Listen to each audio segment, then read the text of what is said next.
Hey everyone, welcome back to the channel. Today we're diving deep into Lauma, the new Dendro catalyst from version 6.0. I'm going to break down her kit, her mechanics, how her abilities interact with the new Moonglare reaction system, and how she can completely transform your team compositions. We'll cover everything from her elemental skill and burst to her passives, constellations, and optimal team setups, so by the end of this video, you'll know exactly how to make the most of her in any team. And don't forget to hit that subscribe button if you haven't already. Once we reach 2,000 subscribers, I'll be giving away 5 Welcome Moons to celebrate with you all. Lauma is a Dendro support who completely changes how Bloom reactions work, making them way stronger and more flexible. Normally, Bloom reactions, Dendro plus Hydro, just explode with flat damage, but Lauma transforms them into something called Lunar Bloom. The big difference here is that Lunar Bloom can actually crit, and its damage scales with both Elemental Mastery and crit stats. This means you can build her not just full EM, but also mix in crit rate and crit DMG for even bigger numbers. On top of that, she brings in a special party-wide system called Moonshine.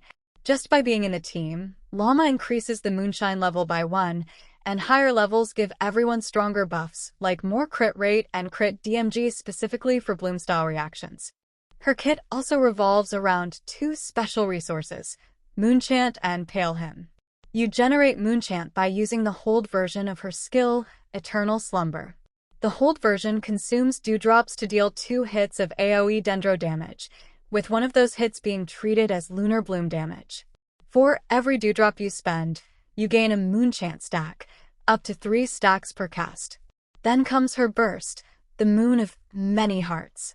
When you activate it, Lauma instantly gets 18 Pale Hymn stacks.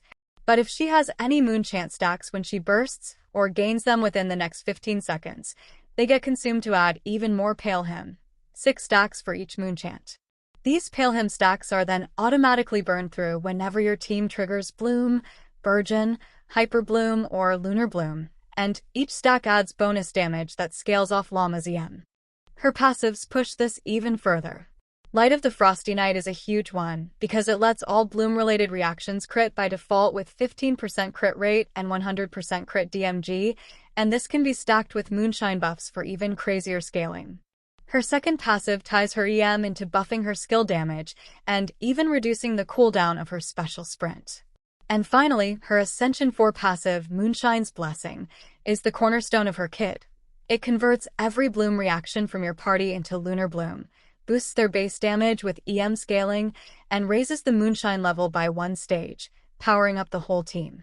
When you put it all together, Lauma's gameplay is all about using her skill to build Moonchant stacks, popping her burst to turn those into a ton of Pale Hymn stacks, and then letting your Hydro, Electro, or Pyro teammates spam reactions. Each reaction becomes supercharged, crit-capable, and stacked with bonus damage, turning her into one of the strongest reaction enablers in the game. When it comes to actually playing Lauma, her rotations are built around setting up reactions and powering them up with her stacks. You always want to start with her elemental skill, Eternal Slumber. The tap version is just some quick AoE Dendro damage, but the hold version is where the magic happens. It consumes your dewdrops, hits enemies twice, and one of those hits counts as Lunar Bloom damage. Each dewdrop spent gives her a Moonchant stack, and you'll need those stacks later for her burst. Plus, the skill shreds Dendro and Hydro resistance, which makes your reactions hit even harder.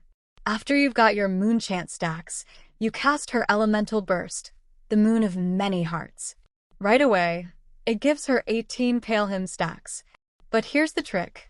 If you had Moonchant stacks before casting, or if you gain them shortly after, they get consumed to give even more Pale Hymn, 6 extra for each Moonchant. These Pale Hymn stacks then get spent automatically whenever your team triggers Bloom, Burgeon, Hyper Bloom, or Lunar Bloom. Each reaction eats up a stack and gets a fat damage boost based on Lauma's Elemental Mastery. So her loop is simple but very powerful. Use her hold skill to shred resistances and grab Moonchant stacks. Drop her burst to load up on Pale Hymn, and then swap to your Hydro, Electro, or Pyro teammates to go crazy with reactions. Every reaction becomes Lunar Bloom.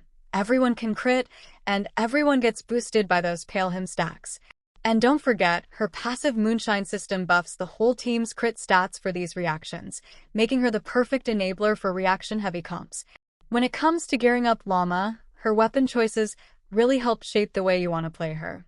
If you're lucky enough to grab her signature weapon, that's obviously her best-in slot, since it's designed around her entire kit, boosting her elemental mastery, helping with energy recharge, and giving her bonus damage that directly ties into Lunar Bloom. Among other 5-star options, the Sacrificial Jade and 8,000 Floating Dreams both stand out. The Jade's strong elemental mastery scaling fits perfectly with her reaction-driven kit, while Floating Dreams provides team-wide EM support and buffs depending on your party's elements, making it amazing in Bloom-focused squads. On the 4-star side, you actually have some solid budget-friendly choices. The Sacrificial Fragments is still a classic pick because of its high EM and the reset potential on her skill, which helps her stack Moonchant more consistently. Wandering Evenstar is another strong contender, as it not only boosts her own EM but also shares a percentage of it with the team, synergizing beautifully with reaction-heavy setups. If you're struggling with energy, Favonius Codex is also a reliable option. Less damage-focused, but helps with overall burst uptime. When it comes to artifacts, both Lauma and Flynn's have sets that perfectly complement their roles in the Moonglare reaction system. For Lauma, the standout choice is the Silken Moon Serenade set.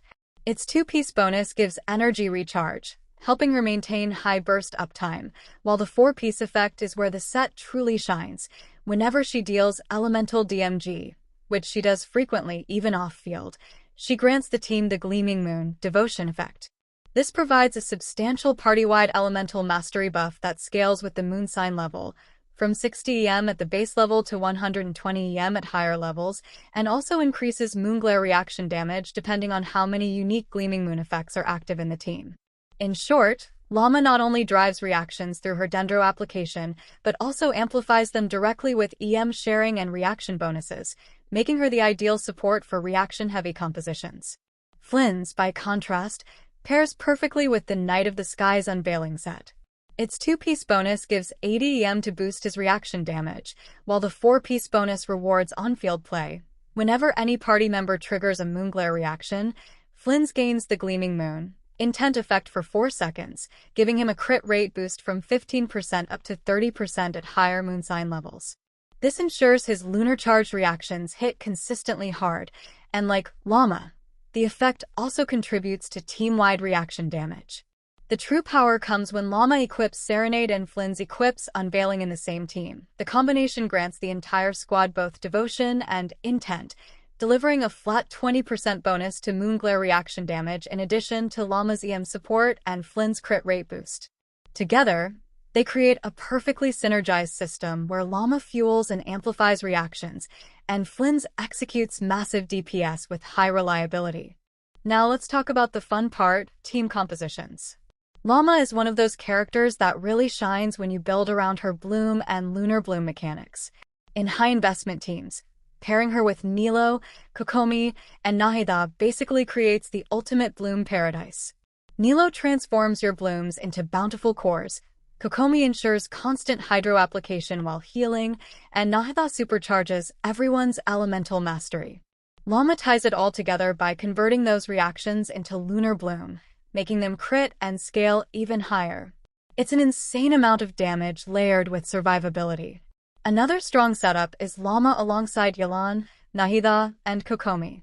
This team works similarly, but Yelan brings stronger single-target hydro damage and her ramping buff, which allows Lauma to play more of a buffing role rather than being the main driver. On the F2P and budget-friendly side, you can absolutely make her work without 5 stars. A team with Lauma, Xingqiu, Barbara, and Yao Yao gives you everything you need. Xingqiu's constant hydro swords, Barbara as both healer and hydro applicator, and Yao Yao as extra dendro support. In this comp, Lauma becomes the central reaction driver, and you'll still see plenty of strong lunar blooms flying around. If you want to branch out from pure bloom into hyper bloom, you can replace Barbara with Fiscal, creating a setup where Electro and Dendro team up with Hydro to unleash hyper bloom spikes alongside Lauma's crit-scaling lunar blooms. And of course, with Enifa entering the scene, things get even crazier. Since she enables the new lunar charge reaction, Pairing her with Lauma opens the door to reaction chains that crit, scale from EM, and create constant AoE pressure. Together, the two introduce an entirely new reaction ecosystem, making them feel like they were designed to be partners. Lauma's constellations further enhance her utility and damage potential in unique ways. C1, Thread of Life, provides healing based on her elemental mastery whenever Lunar Bloom is triggered nearby, while also improving her Spirit Shift sprint by reducing stamina consumption and slightly increasing its duration. C2, Ode of the Sacred Moon, adds a significant flat damage bonus to all Bloom-related reactions based on her EM and grants an additional 40% Lunar Bloom damage boost when the Moonshine level is gibbous, making her reactions hit even harder. C3, Crescent Resonance, increases the level of her elemental skill, improving both the tap and hold versions for higher AoE dendro damage and stronger Lunar Bloom generation. C4, Frostgrove's Return, provides extra energy recharge and ensures more frequent elemental burst uptime by generating energy when her skill hits enemies. C5, Moonlit Flourish, raises the level of her elemental burst, enhancing the number of Pale Hymn stacks granted and further increasing the flat bonus damage applied to Bloom, Burgeon, Hyper Bloom, or Lunar Bloom reactions. Finally, C6, Celestial Convergence, dramatically changes her on-field potential. Her skill now generates additional instances of Lunar Bloom damage and grants extra Pale Hymn stacks, while her normal attacks can consume those stacks to deal more powerful dendro damage treated as Lunar Bloom, turning her into a high-impact DPS if played actively. And that wraps up our full guide on Lauma. I hope this breakdown helped you understand her kit, her unique interaction with the Moonglare reactions, and how to build her for maximum team impact. If you found this helpful, make sure to drop a like, leave a comment sharing your thoughts on Lauma, and of course, subscribe so you don't miss future guides. And remember, once we hit 2,000 subscribers, 5 Welkin Moons are going out to some lucky viewers, so stay tuned and be part of the celebration.